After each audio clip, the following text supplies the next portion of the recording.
İnsaniyet cəmiyyəti uzaq tərəqqiyat musabısını besib ötüb, mədəniyyətinin yeni bir pəllisiga qadam qoydu. Tarixning ibretlik geçmişleri ve örnek tecrübelerini özüge aynak kılgan medeniyetlik insanlar bugün hörlük, baraverlik toğunu lepildetip, insani kadir kıymetinin uluğluğunu namayan kılmakta. Əsrlər mabeyinde mustemlike ve kulluk derdide yürgü küyüp, vücudu harlangan talay millet kavimler bugün hör hayatının tentenisinde erkin nefes almakta.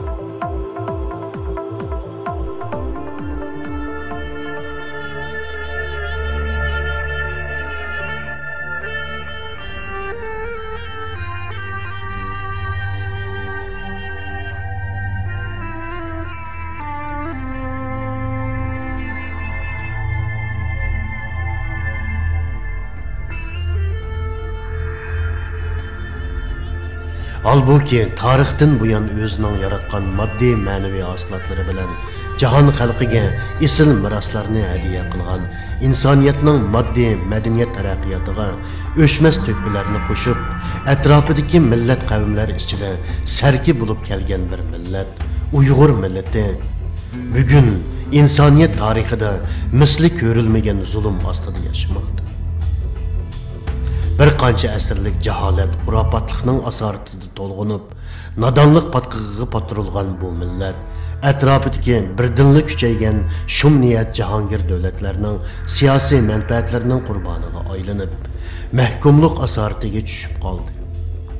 Bulupmu insani erkinlikning örneksiz düşməni bolğan, Xitay Kompartiyasının işğaliyetiga duçar bolğan yarım asrdan ortiq vaqtdan buyon Uyghur xalqining tartqan müşkilat, jabr zulmlari tarixdagi har qanday bir millatning ko'rgan xo'rliqlaridan necha hassa eshib ketdi.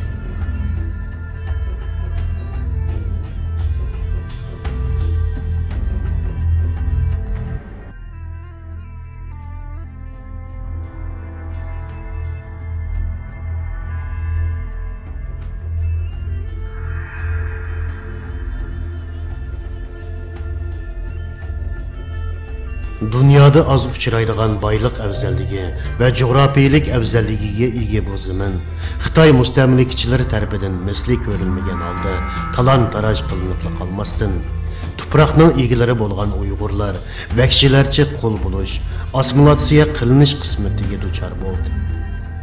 Xitay işğaliyatchilari Uyg'urlarning milliy kimligini yo'qotib, bu zeminning mangulik xo'jayinlariga aylanish qasdida insan tasavvur qilg'usiz usullarni qo'llandi va qo'llanmoqda.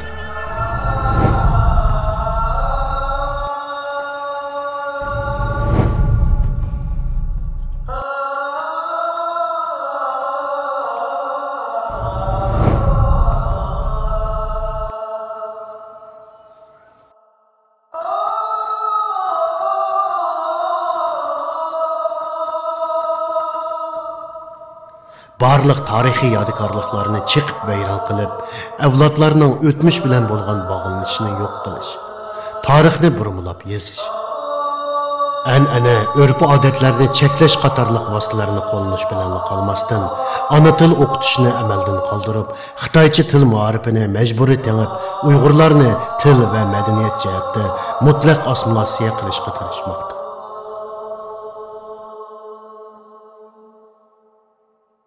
Planlıq tuğut siyaseti aslında Uyg'urlarning nüfusini mecburi azaytib qalmasdan, ishga o'rinlashtirish nomi bilan to'y qilmagan Uyg'ur qizlarini Xitoyning ichkiri o'lkalariga yo'tkab, Uyg'urlarni shalg'utlashtirib yo'q qilishga urinmoqda. Halbuki Sharq Turkiston zaminida Uyg'urlarni mecburiy ishsiz qoldirish badaliga Xitoyning ichkiri o'lkalaridan turkumlab Xitoy ko'chmanlarini yo'tkab chiqib, Sharq Turkiston zaminidagi aholining nisbatini o'zgartmoqda.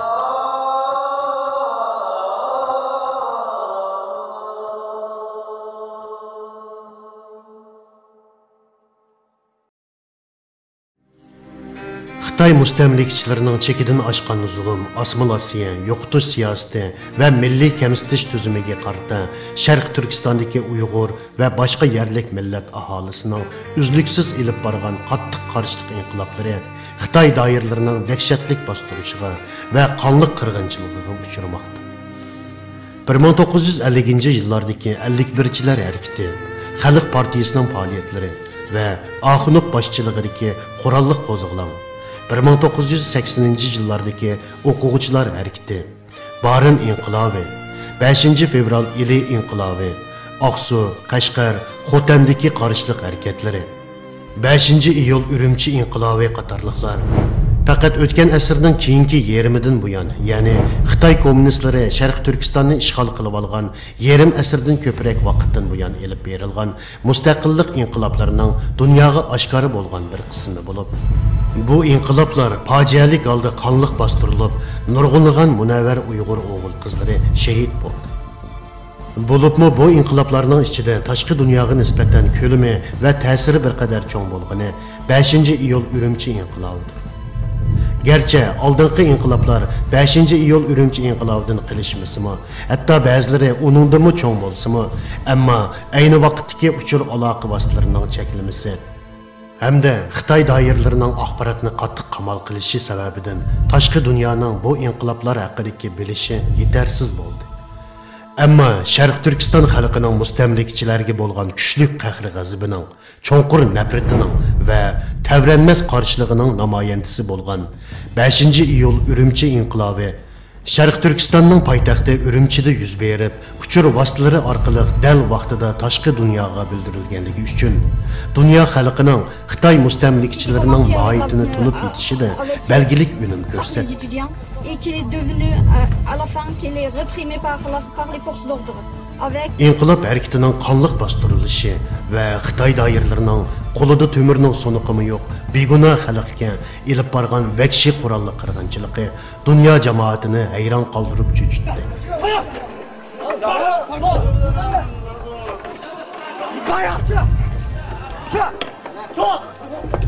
Madaniyatlik jamiyatda elib berilgan varvarlarcha qatliam dunyoga Uyg'ur millatining tortayotgan xo'rliq zulmlarini ma'lum darajada his qildirdi.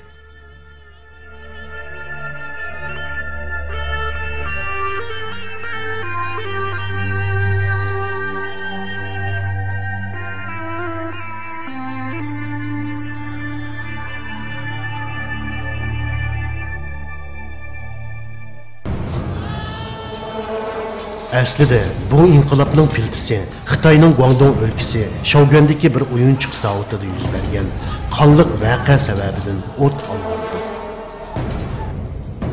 Xitoyning ichkiri o'lkasiga majburiy yo'tkab opirilib, arzon emgak kuchi sifatida xo'rlanib ishlayotgan Uyg'ur qiz o'g'illari qatorida Shaoguandagi o'yinchiq zavodida ishlamchilik qilayotgan necha yuzlagan Uyg'ur o'g'il qizlari arzimas bahona sabab bilan necha ming Xitoyning kaltak to'qmoq bilan qo'rshab urushiga uchrab, nurg'un begunoh yoshlar vahshiylarcha urib o'ltirib ketilgan edi.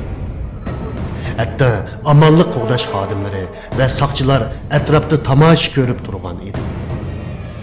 Bu voqea 2009-yili 6-oyning 26-kuni yuz bergan bo'lib, voqeadan keyin munosabatlik doiralar voqeaga qarata pisand qilmaslik pozitsiyasini qo'llagan. Hatto voqea tafsiloti tor orqali tarqalib, kuchlik inkos qo'zg'asimi, mayli munosabatlik tarmoqlar bo'lsin, mayli atalmış Uyg'ur avtonom rayon rahbarlari bo'lsin, hech kim bu vaqtda eg'iz ochmagan. Buningdan g'azablangan Uyg'ur yoshlari 2009-yili 7-oyning 5-kuni Urumchi xalq maydoniga yig'ilib, tinch o'ltirib norozilik bildirgan va Xitoy doiralaridan adolat talab qilgan. Xitoy doiralarining Uyg'ur yoshlarini majburiy ishkirga yo'tkab qul qilishiga va dafsandi qilishiga noroziligini bildirib, yo'lliq talablarini o'tirg'a qo'ygan. Ammo Xitoy doiralari buningga javoban soqchi va qurolli qismlarni yo'tkab kelib, namoyishchilarni bostirishga uringan. Shuning bilan to'qinish kelib chiqqan. Lekin qo'lida to'mirning so'niqimi yo'q namoyishchilar tezlik qurolli soqchi alohida qismlarning bostirishida tarqitib etilgan. Shu kuni kechasi zamonaviy tanki bironeviklar bilan qurollangan harbiy soqchilar ko'chima-ko'cha orlab, nurg'un odamni etib o'ltirib, jasadlarini bir taraf qilib etgan. Öy-möy tintib, nurg'un begunoh odamni tutqun qilib, turmalarga so'lgan. Salla norozilik bildirganlarni naq maydonda etib, jasadini bir taraf qilgan. Tutqun qilinganlarni inson qilipidan chiqqan usullar bilan qiynab, ba'zilari naqo bo'lgan, ba'zilari o'lib ketgan. 7 ayının 6 günü Uyghur ayolları ve balalar namayışıga çıkıp ketisi sebepsiz tutup ketilgen erlerini, qeyrindaşlarını, dadılarını koyup berishini talep kılgan bolsumu. Lekin rahimsizlerce red qilishga ve vahşilerce bastırışga uçurgan. Xitoy doiralari dunyoga voqeaning haqiqiy mohiyatini burmilab ko'rsatish uchun 7 ayning 7 kuni Xitoy ko'chmanlarini ko'chaga chiqib Uyg'urlarga qarshi namoyish qilishga va kuch ko'rsatishga safarbar qilgan. Hamda harbiylarni puxroch kiyindirib, namoyishchi omma siyoqida ko'chaga chiqargan. Bu atalmış namoyishchi omma va Xitoy doiralarining qo'llashiga ega bo'lgan Xitoy ko'chmanlari Uyg'urlar to'plashib o'ltiraqlashgan joylarga kelib, Uyg'urlarga hujum qilib, nurg'un Uyg'urni urib o'ltirgan. Qarshilik qilgan Uyg'urlarni Xitoy armiyasi itib o'ltirgan.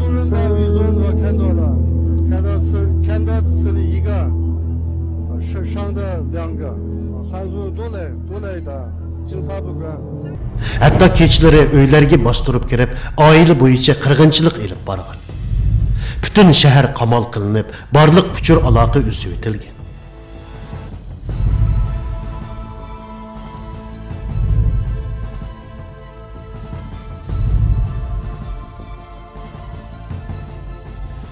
Şunu aniq aytish kerakki, bu qitimqi voqeada Xitoy doiralari bilan Xitoy ko'chmanlarining Uyg'urlarga tutgan qarshi mutlaq birdaklikka ega bo'lib, Uyg'urlarni butunlay yo'qotib etishdek maqsadini ochiq oshkora namoyon qilgan. Shunga harakat qo'llanishda intayin rahimsiz bo'lgan.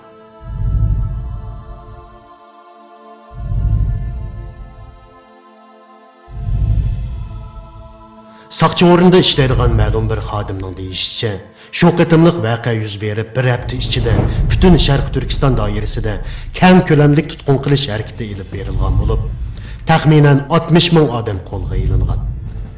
Xitoy doiralari bu voqeani sabab qilib turib, uzundan buyon kuzatib payt saqlab turgan bir qism odamlarni qo'lga ilib bir taraf qilgan.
Ammo azaldan saqti tashviqot elib berishda nomi bor Xitoy kommunistlari bu qitimmi koni usulini qo'llandi. Voqeaning tafsilotini burmilab e'lon qilib, qarshilik harakatiga terrorlik qalpig'ini kiydirib, voqeaning borliqqa kelish sababini boshqalarga do'ngab, bu ishni chet eldagi milliy bo'lginchilar va ularning davlat ichidagi agash kuchlari qilgan deb bayonot e'lon qildi. Hamda tig' uchini bevosita Dunyo Uyg'ur qurultiyiga qaratdi. Dünya Uyghur qurultayımı dal vaqtida inkos qaytirib, voqeaning mohiyatini dunyoga oshkorladi. Xitoy doiralarining Uyg'urlarga yurgizayotgan vahshiylarcha qirg'inchilik harakatini imkoniyatining yetishicha pokitlik o'tirg'i qo'yib, dunyo jamoatini Uyg'urlarga ko'ngil bo'lish va yordam qilishga chaqirdi.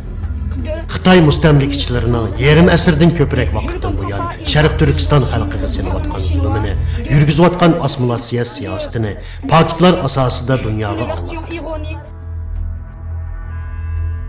Sevgili seyirciler, tüm bu şiddeti ve Uygur'da olup bitenleri Uygurların anasıyla konuşacağız. Washington'da bulunan Dünya Uygur Kongresi Başkanı Rabia Kadir ile birlikte stüdyomuzda kongrenin başkan yardımcısı Seyit Tümtürk'le değerlendireceğiz ve Urumçi ile de bir telefon bağlantımız olacak bu yayın içerisinde. Önce Uygurların anası olarak bilinen, herkesin çok sevdiği, saydığı Rabia Kadir'e Washington'a bağlanıyoruz ve Washington'dan kendisine sormak istiyoruz. Xitoy mustamlikchilari bir tarafdan uzluksiz tutqun qilish, bostirish, o'limga hukm qilish orqali o'zining davlat terrorizmini yo'lga qo'yib, irqiy yo'qotish ilib borsa, yana bir tarafdan zo'rma-zo'r millatlar ittifoqligi shuarini tovlab, saxta ko'rinish paydo qilib, dunyoni aldashgan, jumladan butun Sharq Turkiston xalqining qo'zg'alib ketishining oldini olishga tirishdi. Halbuki bütün Şarkı Türkistan ig'ir musibat qo'yinda edi.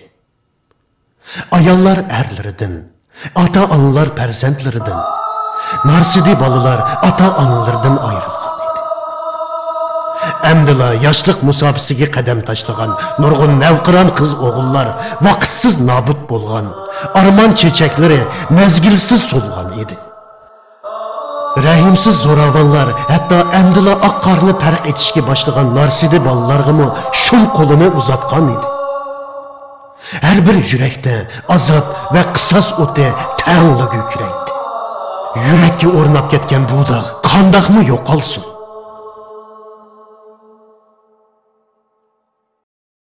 Qonxo'r hokimiyat nomda tinch amin jamiyat barpo qilamiz deb jar solsimi, ammo Uyg'urdan iborat bu millatning yuragini mujib, qayta qarshilik ko'rsatilmas qilib o'tish uchun izchil bostirish harakatini elib beryapti. Oradan uzoq o'tmay Xitoy doiralari yana jingni sanjish voqeasini paydo qilib, shu bahonada yana bir turkum kishilarni turmaga tashladi. Arqadanla Xitoy ko'chmanlarini harakatga keltirib, 2009-yil sentabrda Uyg'urlarga qarshi namoyish tashkilladi. Bularning bosh planlovchisi kommunist Xitoy hokimiyati va uning Sharq Turkistondagi vakili Wang Lechuan bo'lib, maqsad diqqatni burab dunyoni aldash, xalqni qaymoqtirib o'rnini mustahkamlash, Uyg'urlarning yuragini mujish edi. Dünya Uyghur Qurultiyi va chet eldagi boshqa Uyg'ur tashkilotlari Xitoy doiralarining shum niyatini va qirg'inchiligini to'xtamay dunyo jamoatiga oshkorlab, dunyo xalqi va har qaysi el hukumatlarining Uyg'ur xalqining ahvolini to'g'ri bilib, egallab, Uyg'urlarning erkinlik, mustaqillik orzulariga yordam qilishni qo'lga keltirishga tirishdi. Turkiya bosh ministri Erdo'g'an bu qatimqi Xitoy qirg'inchiligini irqiy qirg'inchilik deb atadi. Köplagan davlat xalqlari va hukumatlari Xitoy doiralarining qilmishlarini aybladi. Kuchlik bisim oldida mustamlikchi Xitoy doiralari usulni o'zgartib, yeni nayrang ishlatishga o'tdi. Vangni markazga yo'tkab, o'rniga jangni akilib, ishni besiqtirmoqchi bo'ldi. Mohiyatda maqsadi texmi razil edi.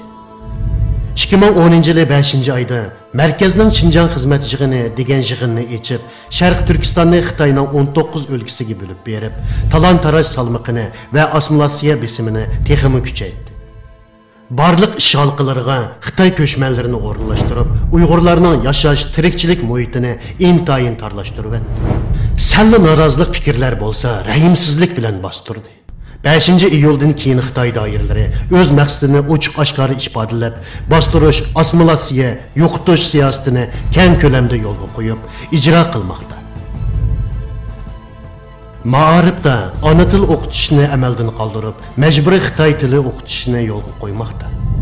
Musulmonlarning diniy e'tiqod erkinligini cheklab, an'anaviy urf-odatlarni yo'q qilishga urinmoqda.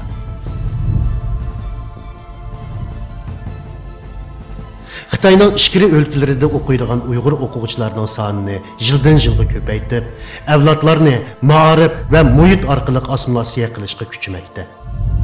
Bu ahvollar tabiiy holda uzluksiz qarshiliklarni maydonga keltirmoqda.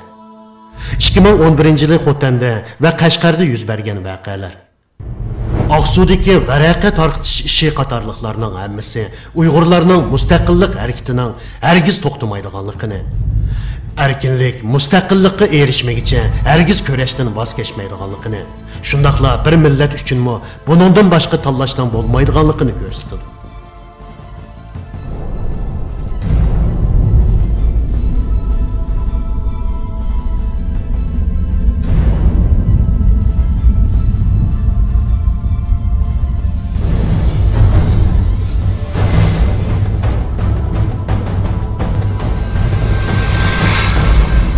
5-iyul Urumchi voqeasi yuz berganiga mana bugun to'g'ri 3 yil bo'ldi. 5-iyul va uningdan keyin elib berilgan qonli qirg'inchilik, tutqun qilishlarda shahid bo'lganlar, turmalarga tashlanib, urib o'ldirilganlar, begunoh o'limga hukm qilinganlar, izdiraksiz g'oyib bo'lganlarning aniq soni va sababi texchi aniqlanmadi.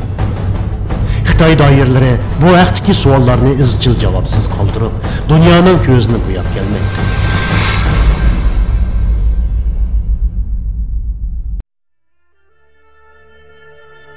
Farzandlarining derkini ololmagan ota-onalar, erlarini topolmayotgan ayollar,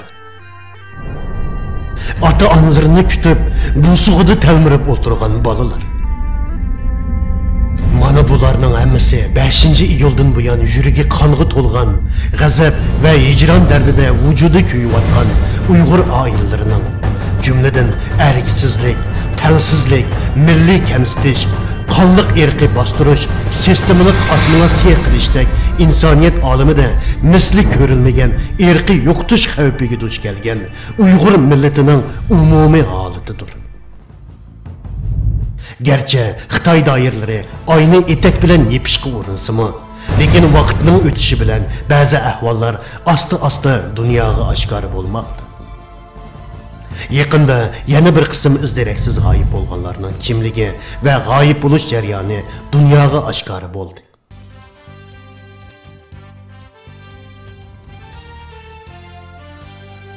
Hurmatli radio anglag'uchilar, 2009-yili 5-iyul kuni yuz bergan Urumchi voqeasiga 3 yil bo'lay degan bo'lsa-mu, ammo shu kundagi voqea va undan keyin bo'lgan voqealarga doir nurg'un sirlar texi yeshilmay yoki oshkorlanmay kelmoqda.